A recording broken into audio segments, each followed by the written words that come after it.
All right, and we are going to start in Isaiah chapter 8 tonight, unless anybody feels like there were just any loose ends left over from chapter 7 that we didn't really hit. Isaiah chapter 8. And of course, on the board, I've again highlighted that the basic heading for this section is that God is using these sighing children of Isaiah to convey a message to the people.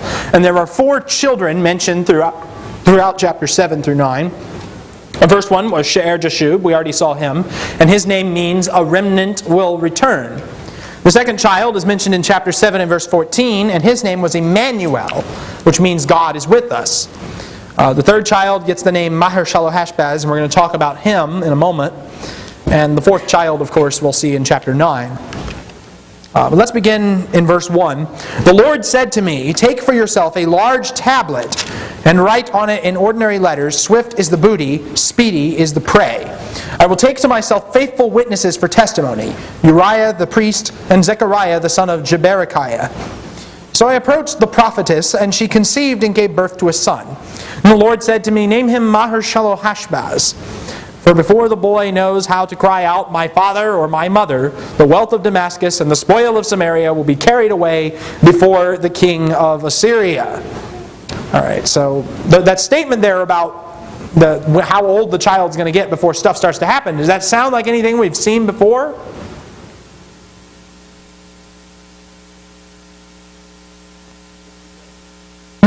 Well, that statement in verse 4, before the boy knows how to cry out, "My father or my mother, the wealth of Damascus and the spoil of Samaria will be carried away before the king of Assyria." Does that sound like anything similar to anything we've heard earlier?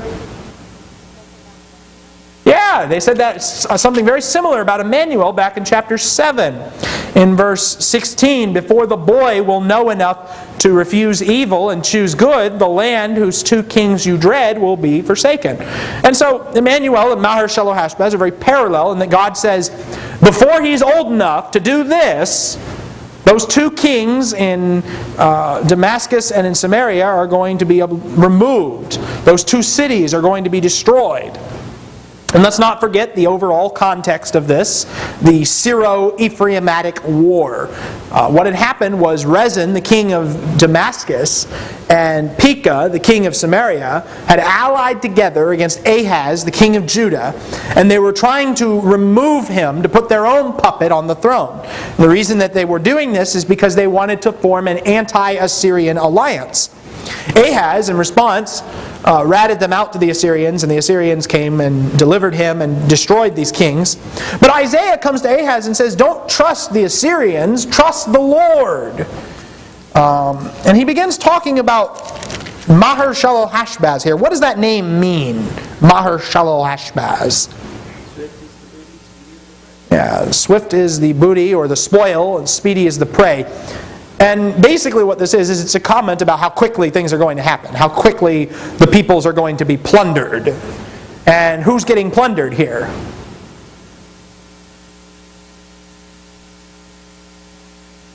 Okay, Damascus and Ephraim. And prior to his birth, Isaiah announces the name on a tablet. He inscribes the name on a tablet, and it's designed to be kind of a public announcement. The Hebrew actually has an untranslated particle, and the tablet really reads to Maher-Shalal-Hash-Baz. Yes, Jen? It's like a birth announcement before it happens. Yeah, I guess that's what it is. There's kind of a call. He kind of calls the people to witness here. He writes it down ahead of time. Now, some people speculate that Maher-Shalal-Hash-Baz and Emmanuel are the same person. I'm not really convinced by that, but some people are, so I'll just throw that out there. Isaiah's wife here, she conceives, she gives birth to this son, and before the child knows how to say mama or papa, the spoil, the shalal, will be carried off in verse 4. And that word for spoil in verse 4 is the same as the word shalal, which is part of Maher-Shalal-Hash-Baz's name. So there is a word play going on at the name of this child as well. Now, is that the only judgment that's going to take place? Is that the only peoples that are going to get spoiled? Or plundered?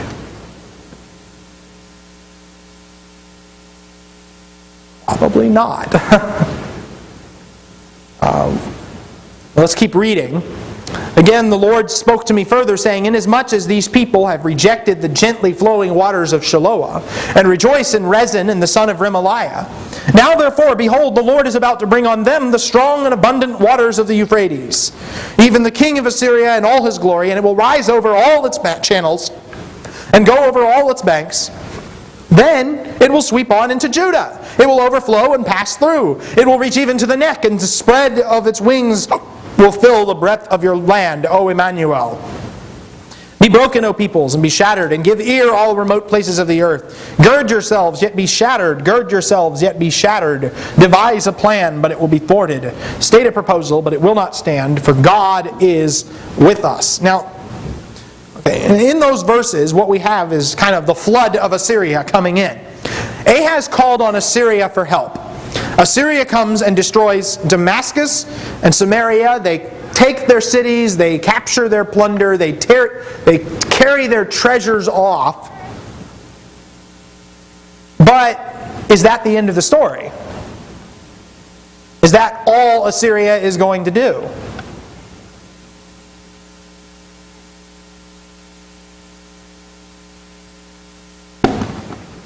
Is Assyria nice? Are they only going to attack the people that Ahaz tells them to?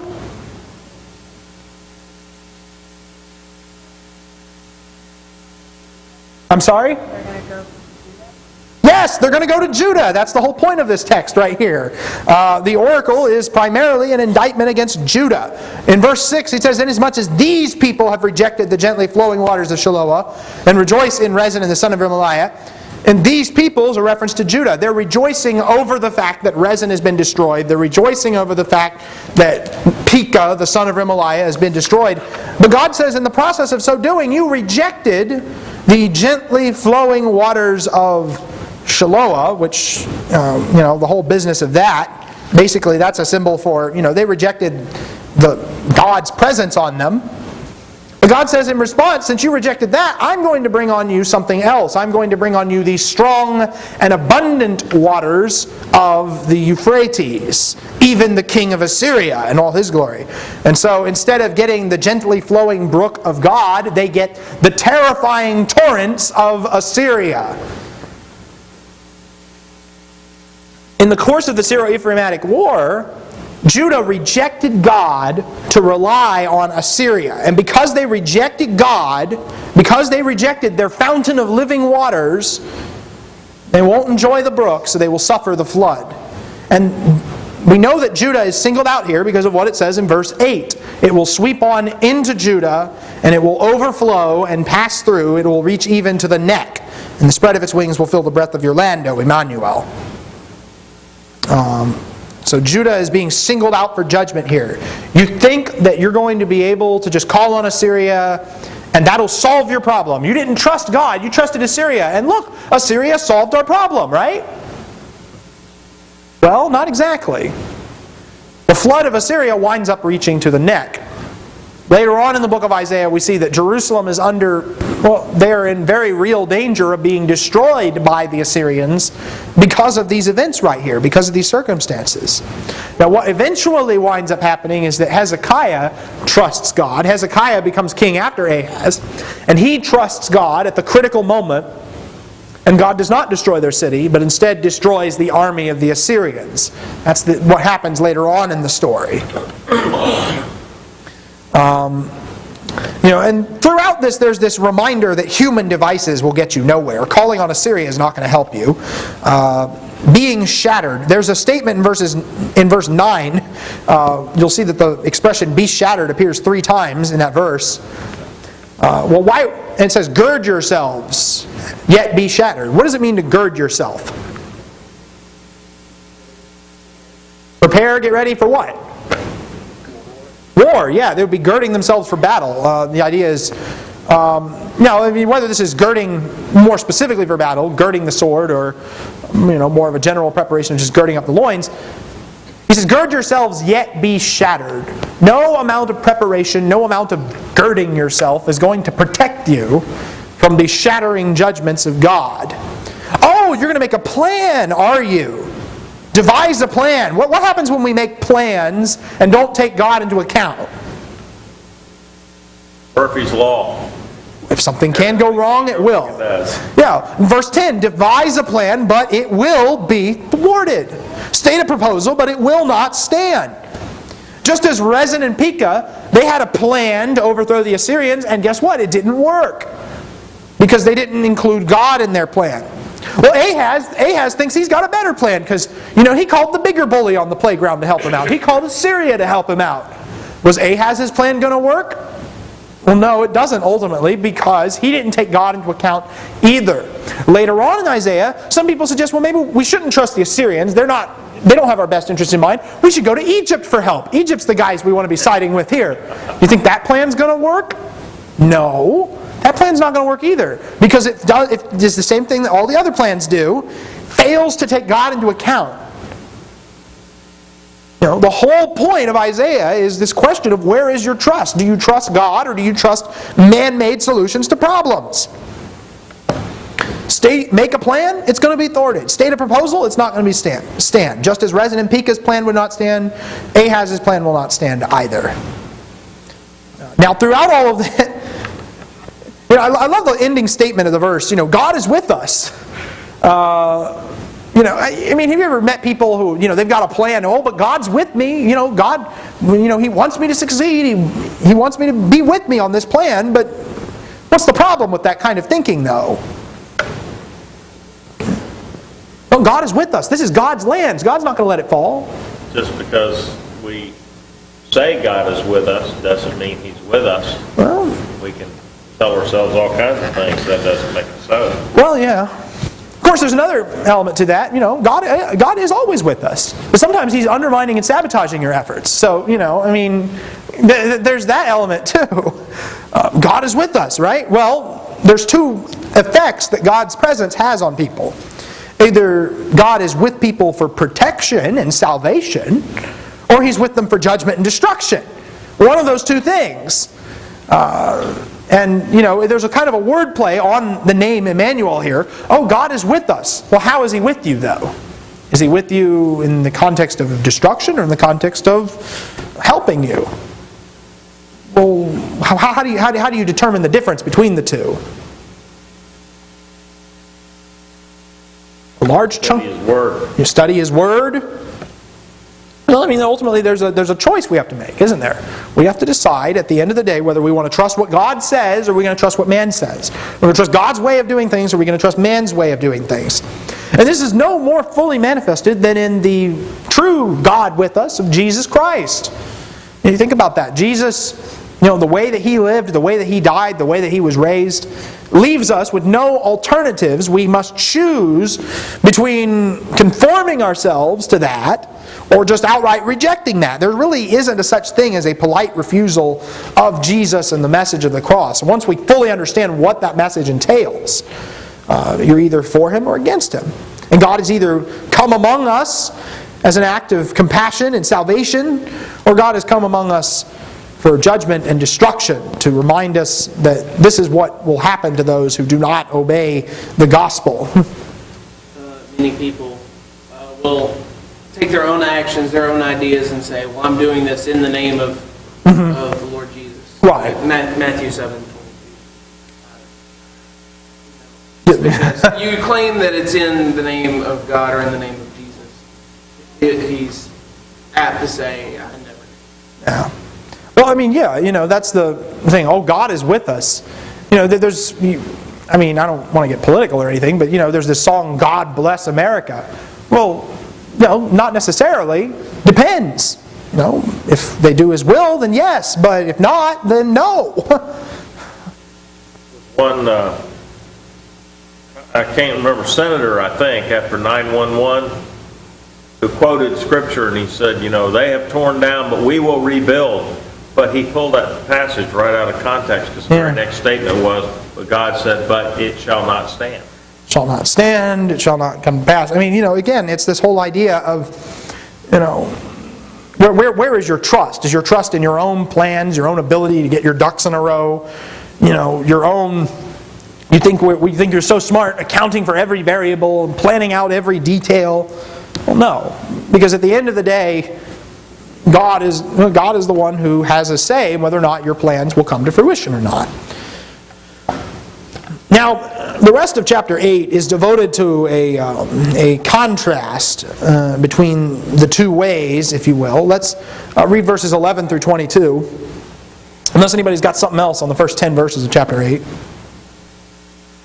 Thus the Lord spoke to me with mighty power and instructed me not to walk in the way of this people, saying, You are not to say, It is a conspiracy in regard to all that this people call a conspiracy, and you are not to fear what they fear or be in dread of it. It is the Lord of hosts whom you should regard as holy. He shall be your fear, he shall be your dread. Then he shall become a sanctuary. But to the houses of Israel, a stone to strike, and a rock to stumble over, and a snare and a trap for the inhabitants of Jerusalem. Many will stumble over them, they will fall and be broken, they will even be snared and caught. Bind up the testimony, seal the law among my disciples. And I will wait for the Lord who is hiding his face from the house of Jacob. I will even look eagerly for him. Behold, I and the children whom the Lord has given me are for signs and wonders in Israel from the Lord of hosts who dwells on Mount Zion. When they say to you, Consult the mediums and the spiritists who whisper and mutter, should not people consult their God? Should they consult the dead on behalf of the living? To the law and to the testimony. If they do not speak according to this word, it is because they have no dawn. They will pass through the land hard-pressed and famished, and it will turn out that when they are hungry, they will be enraged and curse their king and their God as they face upward. Then they will look to the earth and behold distress and darkness, the gloom of anguish, and they will be driven away into darkness. Now, what two things are being contrasted here? What two choices do people have?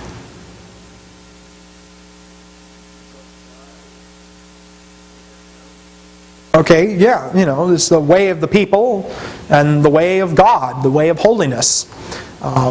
And basically it breaks into two parts. Verses 11 through 15, don't fear what they fear. And verses 16 through 22, don't consult what they consult. Don't fear what they fear. What do the people fear? What does the world fear?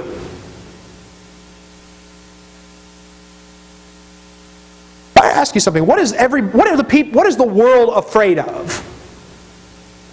Death? Public speaking? True story about that, public speaking ranks higher than death on the number of actual fears out there, which means that if you go to a funeral, you would rather be in the casket than doing the eulogy. But I digress. People fear evil conspiracies. People fear evil conspiracies. That's what the text says, actually, yes. And that's kind of, you see that today. The world is terrified of conspiracy, isn't it? Everybody's out to get you. Everybody's out to get you and your stuff. And worldly thinking revolves around the pursuit of self-interest. And so, because that's basic worldly philosophy for you. Go around once in life, grab all the gusto you can get, because you only get one shot at it. So you got to live it up. Live life to the fullest, the world says. And of course, counter to that, anything that gets in the way of you living life to the fullest must be bad. Like people trying to take your stuff, or people trying to get in the way of you grabbing all of the power and the property and the prosperity that you can. No. People that are invested in this world, they've got something to fear. Because what if another greedy person in the pursuit of their self-interest decides to come and take it all away from you? What then? That's not unique to Isaiah's day. It's not a paranoia that's unique to that time. That kind of paranoia still exists. News media thrives on it. The sensational news, every political event that happens, it seems like every little news story that comes up in the news, there's always somebody saying, this is what's going to happen. This is going to cause the total destruction of everything in our way of life and our way of living. I think Christians do themselves a disservice when they buy into the culture of paranoia and anxiety that is shoved in our faces daily, I'm not going to make statements about what other people do. I don't watch the news because I don't think it's worth it. It's not worth it to see all the paranoia. Maybe you can see that, maybe you can get something out of that, but that's a choice I've made in my life because I feel like it gives me nothing but anxiety. It gives me nothing but stress. And Jesus calls us not to be ruled by anxiety. Do not worry about your life. Do not worry about what you will eat, what you will drink, what you will wear, what you will put on. The Gentiles seek all of those things, he says. And your Father knows you need all those things. But what? But seek first the kingdom of God and His righteousness, and all these things will be added to you. Now, I mean, there's a culture of paranoia that wants to get us to worry about every little thing that's out there, because that's one of Satan's tactics to destroy us. But we really ought not to worry. We really ought not to fear.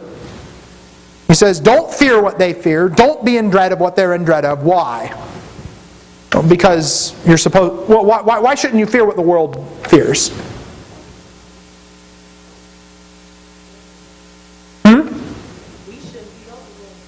Let me ask you something. Is there any kind of fear we should have? We should fear God. It's the Lord of hosts whom you should regard as holy. He shall be your fear. He shall be your dread. It's not that you're not supposed to fear anything. It's that you're supposed to fear the right thing. You're supposed to fear God. Don't fear the world.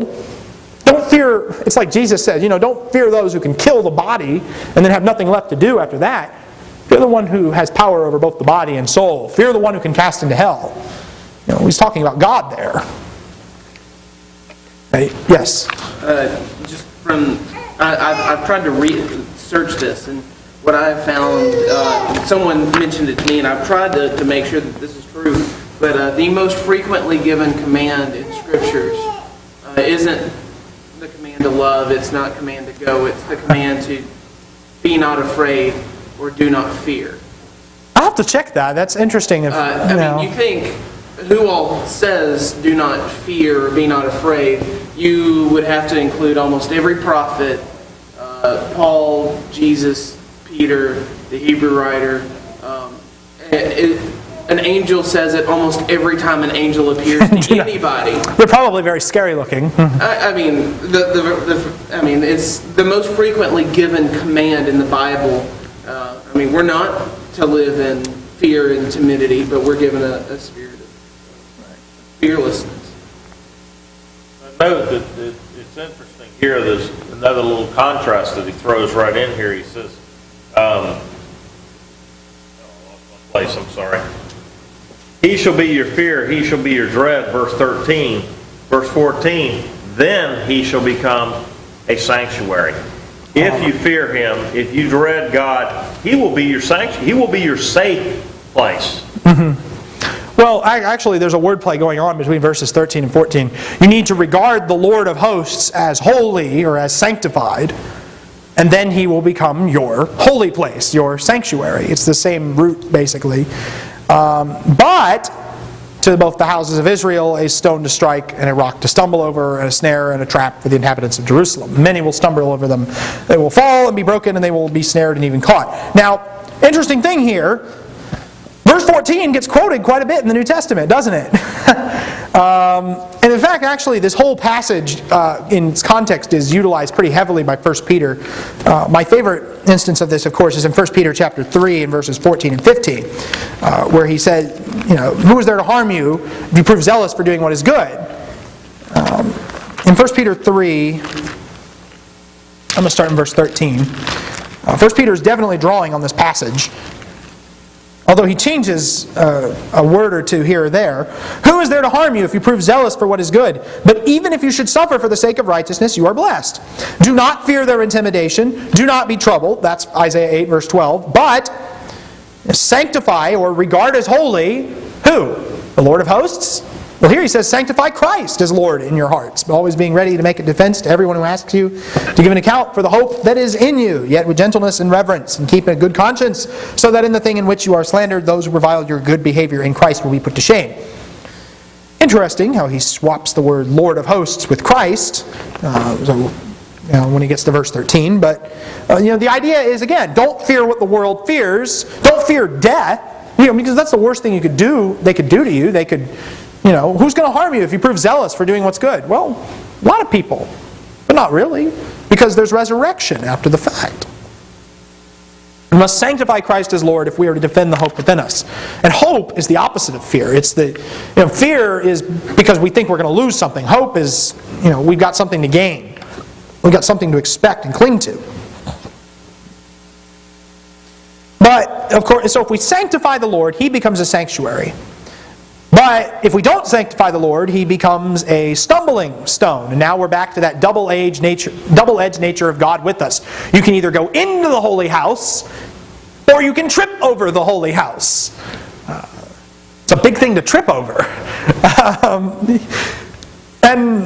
And some people, they accept God. He's their sanctuary. They can hide in the rock the way Moses hid in the rock, and they can be protected by God's presence. Some people reject God. He's their stumbling stone. He makes their worst fears, all that stuff that you're afraid of, He makes that fear a reality.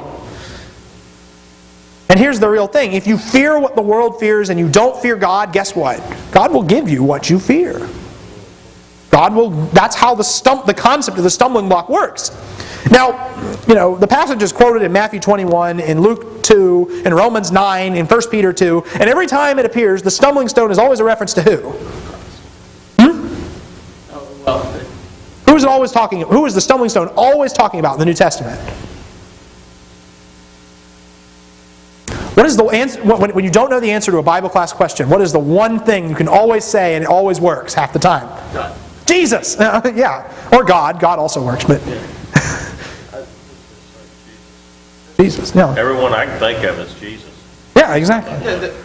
Who's the main character of this story? Jesus. It's like that. I mean, the way Paul uses it in Romans is really interesting. Yes. Because he's just saying, all right, essentially Paul is saying that Isaiah was like, all right, Jews, I'm going to give you a rock. Don't trip over it. Don't trip over it. And they trip over it. Don't trip over it. And then they trip over it. Right. He gives them ample warnings that this is exactly what's going to happen. And, the Israel pursuing a law of righteousness did not arrive at that law. Why? Because they did not pursue it by faith, but though it were by works. They stumbled over the stumbling stone. Even, yes. Just exactly the way God said to tell them not to do it. Exactly. And, the stumbling stone, it's not just, generically Jesus. It's the offense of the cross that's attached to Jesus and His work as well. The Jews can't handle that. That's offensive. You think about, Peter ties several stone passages together in 1 Peter chapter 2. It's kind of funny the way he does this, actually, because you go and compare these passages, and the only real link between them that I can find is the fact that they all mention rocks or stones, and yet Peter ties them all to, they're all talking about the same thing because they all mention rocks. It's interesting that that's his interpretive method here. But in 1 Peter chapter 2, beginning in verse 4, coming to Him as to a living stone, which has been rejected by men, but is choice and precious in the sight of God, you also, as living stones, are being built up as a spiritual house, for a holy priesthood, to offer up spiritual sacrifices acceptable to God through Jesus Christ. For this is contained in Scripture. Behold, I lay in Zion a choice stone, a precious cornerstone, and he who believes in Him will not be disappointed. This precious value then is for you who believe, but for those who disbelieve, the stone which the builders rejected, this became the very cornerstone, a stone of stumbling and a rock of offense. For they stumble because they are disobedient to the word, and to this doom they were also appointed. You see how Peter draws the same contrast? To some people, Jesus is the living stone, and we're all being built on top of Him as living stones to become what? A spiritual house, another sanctuary, right? But to those who disbelieve, stone of stumbling, rock of offense. Peter ties all that stuff together right here in 1 Peter chapter 2. What are we talking about? When we talk about God as a rock, well, God being a rock can have a good quality for you or a bad quality for you, depending on your disposition to Him. And we could go on and on. 1 Corinthians chapter 1, we preach Christ crucified, to Greeks foolishness, to Jews a stumbling block. But to us who are being saved, it is what? It's the power of God and the wisdom of God. Jesus is exactly the opposite of the worldly mentality. Jesus is not ruled by self-interest, but rather He regarded God as holy. Jesus was not intimidated, even when threatened with shame and death. He did not fear their intimidation. He was not troubled. The reason why was because Jesus had hope of resurrection. Death was ultimately something that becomes inconsequential because it is overturned by the resurrection of the dead. Don't fear what they fear. If we're like Christ, we'll understand what that means. The more like Christ we become, the more we realize that we really don't have any reason to be afraid. We fear God as He feared God, and we don't fear the world as He did not fear the world. Any comments or questions up through verse 15? It's a rich text, it really is. He goes on, don't consult what they consult. What does the world look to for help? It says here, mediums and spiritists. Mediums and spiritists. mystical people who purport to have the answers, you might say. Like Hare Krishna, and what is Sojourner Truth, and people who have the answers. Often quoted, supposedly wise men. Right. Now, verse 18 mentions the children that God has given to Isaiah, and there's a relationship between that and the two ways. That statement's actually put in the mouth of Jesus in Hebrews 2:13. Behold, I and the children whom the Lord has given me. Isaiah makes an appeal to his experience. The sign children point to the reality of the ultimate sign child, Christ. And the presence of these children confirm the presence of God and the subsequent need for holiness. It's a reminder to choose God's way instead of man's way. Later on in Isaiah 49 and Isaiah 54, children are going to be used as a sign of restoration. But the people don't consult the living God. They don't look at the signs that God has actually given. The people have another brilliant idea. Hey, let's go talk to dead people. They've got the answers, right? The dead people? Really? You think the dead people know anything? I mean, they're on the other side. They must have access to some kind of secret knowledge that we don't. But that's what the problem is. They go and consult these mediums and these spiritists. In the Deuteronomy class, we talked about the contrast between false prophets who use all of these methods of divination and the true prophet in Deuteronomy 18. And the law forbid witchcraft and it forbid necromancy, not just because God arbitrarily felt like making these things illegal, but because they're the wrong answer. They are not how you get your answers. The ancient people, ancient pagans, they had a practice. They would cut animals open and take out their liver, and they would look at the liver and they would think that they could discern the will of the gods by looking at the liver of a dead animal. True story. And Ezekiel 21 talks about this practice a little bit, but that's not where you find out the will of God, looking at the liver of a dead animal. Where do you find the will of God? In His Word. In His Word. How do you find out what anybody's will is? They tell you. Well, it's the same thing with God here. One example, relatively recent. I don't know how many of y'all have seen that movie Gandhi. I never saw it, but someone was telling me about a scene in it where this man came before Gandhi and he was crying and he said, that he had murdered this little child, this little Muslim boy, because the Muslims had murdered his son. And so Gandhi told him, well, to atone for this, you must go and adopt a Muslim's child and raise him as a Muslim. And everybody thought this was so wise and all this. My friend was telling me, how wise this was. And I said, wait a minute. If you're a Hindu, you believe that the Muslim religion is of the devil. And so you're going to adopt a child and lovingly raise him to be a child of the devil? I said, that doesn't make any sense at all. That's what the wisdom of men gets you. Well, yeah. There you go. That's what you get for getting your theology from Gandhi. But that's. I'm not going to get into that. Humans don't have the answer. Verse 19. It's just like verse 19 is. There's an ambiguous translation issue in verse 19, and no matter which way you take it, it's still really biting. You think about it. It's either, well, shouldn't the people consult their God? Should they consult the dead on behalf of the living? Why would you do that? It doesn't even make sense. The other way you could translate it is, should the people consult their gods, the dead? They made the dead people into their gods. Maybe Isaiah is being deliberately ambiguous here when he words it that way, but the point is humans don't have the answer. Dead humans definitely don't have the answer. True prophecy True prophecy comes from the law. It comes from the testimony. It doesn't come from interpreting ambiguous human events. It doesn't come from cutting animals open and looking at their livers. It doesn't come from reading the newspaper and trying to draw ambiguous connections between stories. That's not where knowledge comes from. Knowledge comes from the Word of God.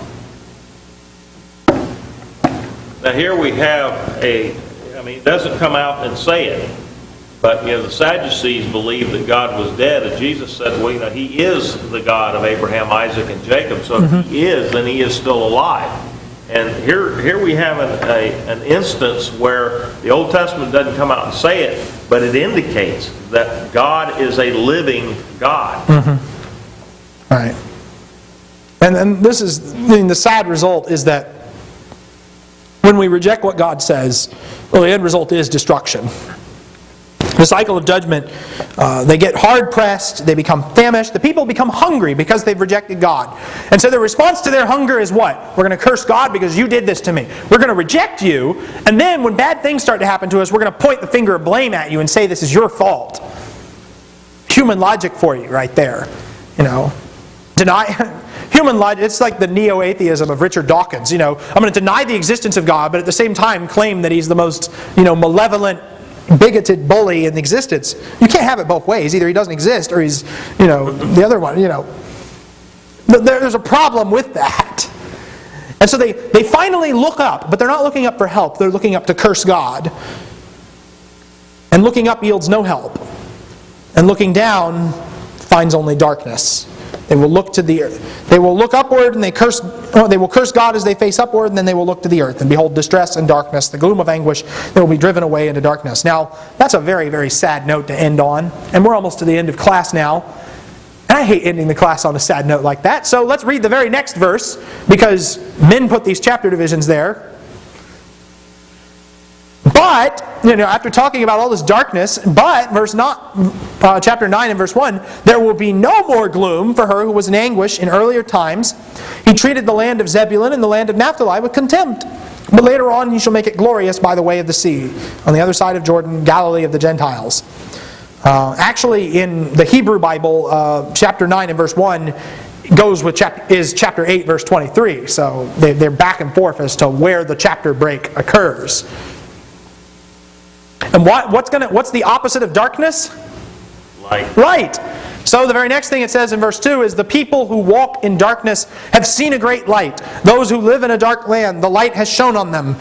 You have multiplied the nation. You have increased their gladness. They were glad in your presence. As with the gladness of harvest, as men rejoice when they divide the spoil. You have broken the yoke of their burden and the staff on their shoulders. The rod of their oppressors is at the battle of Midian. For every boot of the booted warrior in the battle tumult, and cloak rolled in blood will be for burning, fuel for the fire. For a child has been born to us, a son has been given to us, and the government will rest on His shoulders, and His name will be called Wonderful Counselor, Mighty God, Eternal Father, Prince of Peace. There will be no end to the increase of His government or peace on the throne of David and over His kingdom, to establish it and to uphold it with justice and righteousness from then on and forevermore. The zeal of the Lord of hosts will accomplish this. We've talked about the way of darkness. Next time, we'll talk about the way of light. That's class. Anybody got any comments or questions before we finish? All right. There we go.